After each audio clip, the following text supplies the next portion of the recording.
Sarap yung puto mo, ah. Saan ka? Ha? Saan mo binili to? Full. School? May tanong ako sa'yo. Hmm. Bakit minsan ang mag-partner? Di talaga may iwasan nakakaroon sila ng third party. Bakit kaya? Anong problema doon? Sige. Sagutin mo muna yung tanong mo. Ikaw muna. Bakit ako? Ako nga nagtatanong eh. Basta. Okay na. Babalik mo naman yung tanong ko sa'yo. Basta, sagutin mo. So, ikaw muna. Hindi, Hindi ako nga mainit. nagtatanong eh. Mainit eh. Hmm? Bakit binabalik mo yung tanong ko? Basta. Sagutin mo na lang. Isipin mo sa gasig, bumabalik yung tanong ko. Yes. Ayun mo, bakit? Hindi mo masagot eh. Okay mo. Hindi sa experience mo na lang. Yung Hindi. mga ano mo, Bakit? Best experience, nag-experience na ba ako? yung nakikita mo sa ano, sa... Hindi, sagutin mo muna. Tanong mo na, sagutin mo muna. Ikaw muna ang unang sumagot kasi ikaw naman ang unang nagloko din eh. Sige na. Ano ba yan? Bakit ako? Third party yun. Nagloko ka. Paano ako nagloko? Basta, sagutin mo. Bakit sa akin mo na ano? Kaya nga, sa'yo, mabilis lang ang sagot dyan. O bakit? Bakit ka Loyal nagloko? to. Bakit ka nagloko? Third party yun. Loyal to eh. Bakit? Sagutin mo Ako na lang yung- kasi. Paligo-ligo pa eh. Alam mo. Minsan kasi, hindi may iwasan, may tukso. Pero, Yun lang. magkaiba ang puso at isip. Puso't isip. Bagay. Kasi, Magkaiba yan. ikaw ba? Mahal Anong mo- ipiliin mo? Puso't Kung- isip. Kung mahal mo yung isang tao, una sa lahat, ang puso na pipigilan yan. Ang isip mo, masasabihan ka.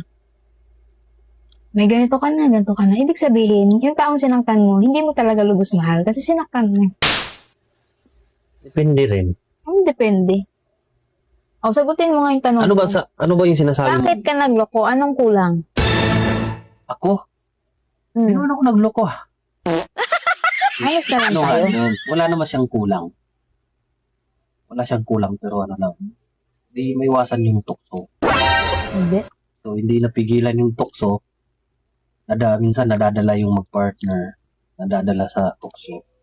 Kaya minsan nagkakaroon talaga ng third part. Kaya nga tulad ng sabi ko, magkaiba ang puso at isip. Sige, paliwanag mo bakit anong yung puso at isip ang sinasabi mo. Yung isip, nagdidiktata yan kung ano yung tama at mali. Yung puso, alam kong mali yan. Yung puso ang pinapayaran. Yes. Yung isip, Tama. Kasi, kung wala kang masasaktan, wala ka, single ka, pwede mong sundin lahat. Pero kung alam mo may kinakasama ka, may anak ka, number one, ang isip mo dapat yung mas masusunod kaysa puso. bagay, yung sinasabi kasi sa problema ng mag-asawa. Sabi nila, una talaga tatlo daw yung pagsubok ng mag-partner. Una yung financial, di ba? Tama? Tama ba yun? Yung talaga una. Hmm. Nagtatalo. Pangalawa, ano yung pangalawa na pinag-aawayan ng mag-asawa? Hindi magkakasundo sa lahat ng bagay. Hindi nagkakasundo sa Mga bagay-bagay. yung mga May papasok. sariling desisyon si lalaki, may sariling desisyon sa babae. Yung sigasig. Yung pangatlo, doon na papasok yung sabi nilang pagsubok ng third party din. Kung sabi nila, pag malalagpasan daw na mag-partner yung third party, doon na masusubok yung ano tawag dito? Last. Tiwala sa isa't isa. Sa isa't isa. Then,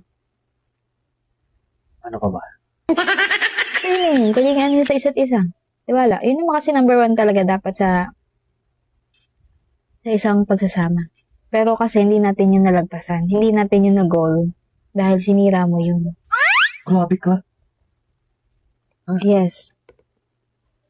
You know? Hindi natin yun. Kahit minsan ang lalaki Kakamali. kahit minsan ang lalaki nagkakamali, Nag-iisip din yan ba na kung ano ang mali? Bakit naisip mo ba yon? Hindi mo nga sinabi inamin sa akin. O, sige nga, paano mo naisip yun? Kung totoong nagkamali ka, Siyempre, di sana sinabi mo at inamin mo sa akin ng maayos. Ano? bakit napunta sa akin ang kwento? Hindi. Ano lang, di ba? Ito yung usapan natin. Maging honest lang tayo. Kasi marami ding tao dyan na hindi nagiging honest sa partner nila. Yun yung yung pinakamasakit doon eh. Nalalaman mo pa sa ibang tao. Mas maganda pang malaman mo sa partner mo kaysa sa iba. At least, malalaman mo kung ano yung magiging dahilan. Yes. Dahilan kung bakit niya nagawa yun. Kung hindi yung tatanungin mo siya, nagsisinungaling pa.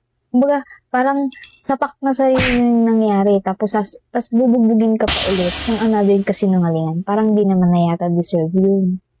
Bagay. May point ka naman, no? Pero ako, lumaban ako. Pero ngayon, pag alam na, wala na. Oh no! Ayoko na lumaban. Sige. Mahirap to, ah.